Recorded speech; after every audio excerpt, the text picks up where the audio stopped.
പ്രപഞ്ചത്തില് തന്നെ അതിശ്രേഷ്ഠമായ അതിരുദ്രഹോമങ്ങളുടെയും മഹാരുദ്രഹോമങ്ങളുടെയും മഹാചൈതന്യം നിറഞ്ഞു നിൽക്കുന്ന ഭാരതത്തില് തന്നെ ചരിത്രപ്രധാനമായ ക്ഷേത്രങ്ങളിലൊന്നാണ് പാറശാല മഹാദേവ ക്ഷേത്രം.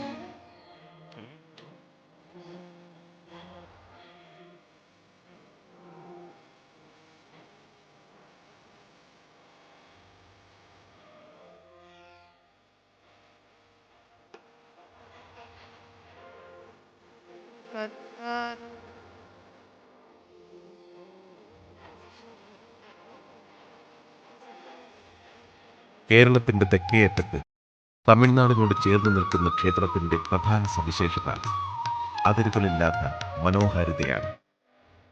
ഇവിടെ ഭഗവത് സന്നിധിയിൽ രണ്ടു സംസ്കാരങ്ങൾ ഒന്നുചേരുന്നു.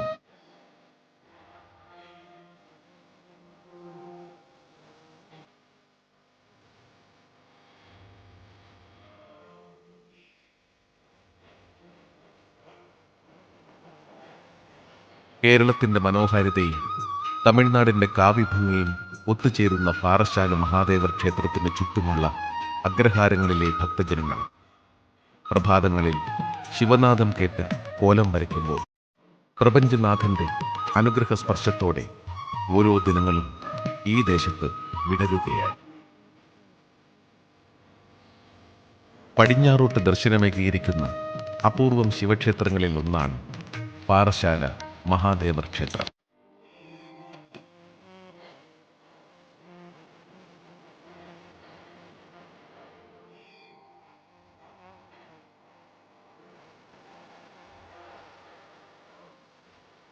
കേരളത്തിലെയും തമിഴ്നാട്ടിലെയും ആന്ധ്രയിലെയും നിരവധി ഭക്തജനങ്ങളുടെ തീർത്ഥാടന സങ്കേതം കൂടിയായ ഈ ക്ഷേത്രം ഈ ജന്മത്തിനും വരും ജന്മങ്ങൾക്കും പോയ ജന്മങ്ങൾക്കുമുള്ള പാപപരിഹാര തീർത്ഥാടന കേന്ദ്രം കൂടിയാകുന്നു.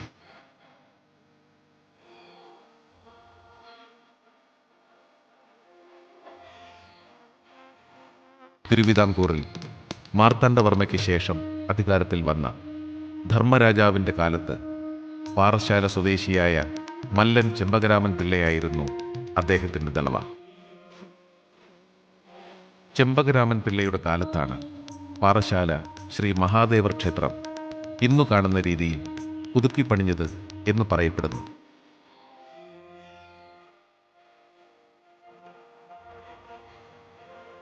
ശാന്തിക്കാർക്ക് താമസിക്കാനായി ഗ്രാമവും രാജാവിന് തങ്ങാനായി കൊട്ടാരവും തന്ത്രിമാർക്കായി തന്ത്രിമഠവും പണി കഴിപ്പിക്കപ്പെട്ടു.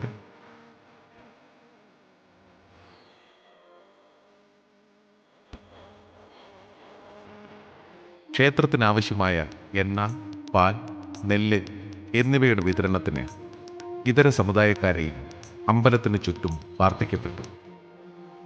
ഇവരുടെ പിന്മുറക്കാരുടെ സാന്നിധ്യം ഇപ്പോഴും അമ്പലത്തിന് ചുറ്റുമുള്ള പ്രദേശത്ത് നിലനിന്നു പോരുന്നു. പ്രപഞ്ചത്തിലെ അതിശ്രേഷ്ഠമായ അതിരുദ്രവും 11 മഹാരുദ്ര യജ്ഞങ്ങളും വിജയകരമായി പൂർത്തീകരിച്ച ഈ മഹാക്ഷേത്രത്തിൽ പൂർണ്ണ ചൈതന്യത്തോടും തേജസ്സോടും കൂടി ഭഗവാൻ വാണരുളുന്നു.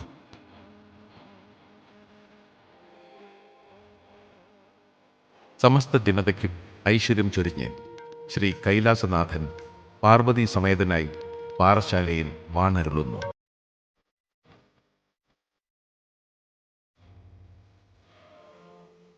ഐതിഹ്യം പഴമക്കാർ പറയുന്നത് ഒരു കാലത്ത് വൻ പാറക്കെട്ടുകളും പുല്ലുകളും നിറഞ്ഞ ഒരു പ്രദേശമായിരുന്നു പാറശാല.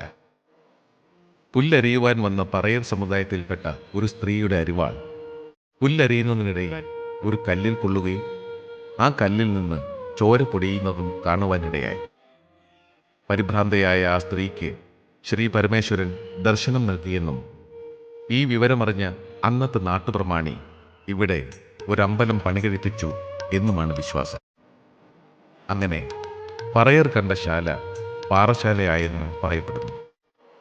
ഇന്നും ക്ഷേത്ര ഉത്സവത്തിന് കൊടിയേറ്റുവാൻ വേണ്ട കൊടിയും കൊടിക്കയറും ആചാരപ്രകാരം പറയർ സമുദായക്കാർ കൊണ്ടുവരുന്നതാണ് ഉപയോഗിക്കുന്നത്. ജാതിചിന്തയും ഐത്തവും കൊടികുത്തി വാണിരുന്ന കാലത്ത് പോലും, അഥവാ ക്ഷേത്രപ്രവേശന വിളംബരത്തിനും ദശാബ്ദങ്ങൾക്ക് മുൻപ് തന്നെ എല്ലാ ഹിന്ദുക്കൾക്കും അവർണ സവർണ വ്യത്യാസമില്ലാതെ ക്ഷേത്രപ്രവേശനവും ആരാധനാ സ്വാതന്ത്ര്യവും പാറശാല ശ്രീ മഹാദേവർ ക്ഷേത്രത്തിലുണ്ടായിരുന്നു. ക്ഷേത്രത്തിന്റെ ചുറ്റമ്പലത്തിലേക്ക് കടക്കുമ്പോൾ തന്നെ നിരനിരയായി നിൽക്കുന്ന കൽത്തൂണുകൾ കാണാം. ഓരോ തൂണുകളിലും നിറഞ്ഞു നിൽക്കുന്ന ശില്പങ്ങളിൽ കാഴ്ചകൾ അലിഞ്ഞു ചേരുമ്പോൾ മരങ്ങളിലുരുമി അതുവഴി കടന്നുപോയ കാറ്റിനു പോലും ഓങ്കാരധ്വനി. അതിന്റെ ആത്മീയ വലയത്തിലകപ്പെട്ട് ശില്പചാതുര്യങ്ങൾക്കിടയിലെ ധ്യാനമണ്ഡപത്തിലിരിക്കുമ്പോൾ ഉള്ളിലും ആനന്ദത്തിന്റെ ഒരു കുളിർക്കാറ്റ് വീശുകയാണ്. ഭൂതേശ്വരം ഭൂതനാഥം ശിവം ശങ്കരം ശംഭുമീശാനമീഢേ ഗളേരുണ്ടമാലം തനൗ സർപ്പജാലം മഹാകാലകാലം ഗണേശാധിപാലം ജടാജൂട്ടഗംഗോത്തരംഗൈർവിശിഷ്യം ശിവം ശങ്കരം ശംഭുമീശാനമീഢേ. ബലിക്കൽപുര കഴിഞ്ഞ് നാലമ്പലത്തിന്റെ പ്രധാന വാതിലിൽ എത്തുമ്പോൾ നമസ്കാര മണ്ഡപത്തിന് മുന്നിലേക്ക് വരെ നീണ്ടു നിൽക്കുന്ന നടവഴി കാണാം. ദർശന പുണ്യം നേടി മടങ്ങി വരുന്ന ഭക്തരും ദർശന സൗഭാഗ്യത്തിനായി ഭഗവാന് മുന്നിലേക്ക് പോകുന്ന ഭക്തരും ഇവിടെ സംഗമിക്കുമ്പോൾ ഓരോ മുഖങ്ങളിലും നിറഞ്ഞു നിൽക്കുന്ന മൗനം പരസ്പരം സംസാരിക്കുന്നത് ഇന്ദ്രിയങ്ങൾക്കപ്പുറത്തെ ആത്മാനന്ദത്തെക്കുറിച്ച് തന്നെയാണ്. ശ്രീകോവിലിന് മുന്നിലെ നമസ്കാര മണ്ഡപത്തിൽ ഭഗവാനെ ധ്യാനിച്ചുകൊണ്ട് നന്ദികേശൻ ഇരിപ്പുണ്ട്.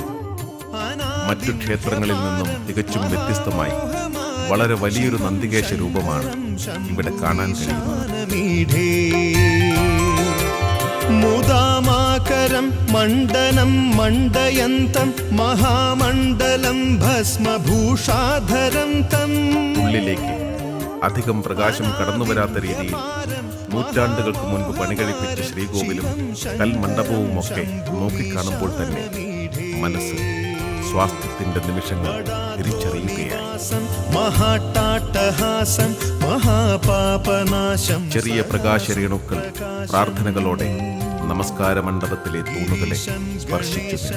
സുരേശം മഹേശം ശിവം ശങ്കരം ശംഭുമീശാനമീഢേ വടാധോ നിവാസം മഹാട്ടാട്ടഹാസം. ശ്രീകോവിലിനോട് ചേർന്ന് ഒരൊറ്റക്കൽ മണ്ഡപം നിൽക്കുന്നു. നൂറ്റാണ്ടുകൾക്കപ്പുറത്തെ ഈ നിർമ്മാണ വൈഭവം ആധുനികമായ എല്ലാ നിർമ്മാണ രീതികൾക്കും ഒരത്ഭുതമായി മാറുമ്പോൾ അന്നത്തെ ദേവസ്പർശമുള്ള ശില്പികളെ നാം അറിയാതെ നമിച്ചു പോകുന്നു. ക്ഷേത്രത്തിനുള്ളിലെ സ്വയംഭൂവായ ശിവലിംഗ ദർശനം ആത്മസായുജ്യമേകുമ്പോൾ ഇഹത്തിലേക്കും പരത്തിലേക്കുമുള്ള മോക്ഷമാർഗം മുന്നിൽ തെളിയുകയാണ്. മനസ്സിനും ശരീരത്തിനും ബുദ്ധിക്കും അതീതമായ ആത്മാനന്ദത്തിന്റെ നിർവൃതിയിൽ അലിഞ്ഞു നിൽക്കുമ്പോൾ ശ്രീകോവിലിന് ചുറ്റും ഒരു കുളിർക്കാറ്റ് വീശുകയായി. പരബ്രഹ്മ ബ്രഹ്മാദിഭിർവന്ദ്യമാനം ശിവം ശങ്കരം ശംഭുമീശാനമീഢേ ഗിരീന്ദ്രാത്മജാ സംഗൃഹീതാർദ്ധദേഹം ഗിരൗ സംസ്ഥിതം സർവദാ സന്നിഗേഹം. ഉയരമുള്ള ചതുരശ്രീകോവിൽ ദേവശില്പങ്ങളാൽ സമ്പന്നമാകും. ആദിഭിർവന്ദ്യമാനം ശിവം ശങ്കരം ശംഭുമീശാനമീഢേ. ക്ഷേത്രത്തിന്റെ ഓരോ കോണുകളിലും തമിഴ് ശില്പചാതുരിയുടെ സംഗമോത്സവങ്ങളാണ്. കാമം ദധാനം ബലിവർദ്ധയാനം സുരാണാം പ്രധാനം ശിവം ശങ്കരം ശംഭുമീശാനമീഢേ കപാലം ത്രിശൂലം കരാഭ്യാം ദധാ. ഭഗവാന്റെ കൈകളിലും കാലുകളിലും സ്പർശിച്ച് തളകളുടെയും വളകളുടെയും നാദമറിഞ്ഞ് തൊഴുത് വലം വച്ച് ശ്രീകോവിലിനുള്ളിലെ പരബ്രഹ്മ സന്നിധിയിലെത്തി സ്വന്തം ആത്മാവിനെ സമർപ്പിക്കുക എന്നത് തന്നെയാണ് ഓരോ ഭക്തനും പിന്തുടരുന്നത്. ക്ഷേത്രമുറ്റത്ത് നെല്ലിമര ചുവട്ടിൽ വിഷ്ണു സങ്കല്പത്തെ വെച്ച് ആരാധിച്ച് നിത്യപൂജകൾ നടത്തുന്നു.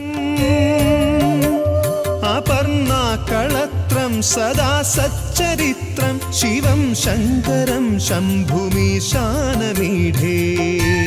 ഭഗവാനോടൊപ്പം ക്ഷേത്രാങ്കണത്തിൽ ഗണപതി ഭഗവാനും നാഗരാജാവും നാഗകന്യകയുമുണ്ട്. ഉഗ്രമൂർത്തിയായ കളപ്പുരയക്ഷി മറ്റൊരു ഉപദൈവമായി വാണരുളുന്നു. കളത്രം സദാ സച്ചരിത്രം ശിവം ശങ്കരം. പാറശാല മഹാദേവന് മുന്നിൽ സൂര്യൻ അസ്തമിക്കുമ്പോൾ ക്ഷേത്രവിളക്കുകൾ തെളിഞ്ഞു തുടങ്ങി. പാറശാല മഹാദേവ ക്ഷേത്ര സന്നിധിയിലെ ഏറ്റവും സവിശേഷമായ പൂജകളിലൊന്നാണ് പ്രദോഷ പൂജ.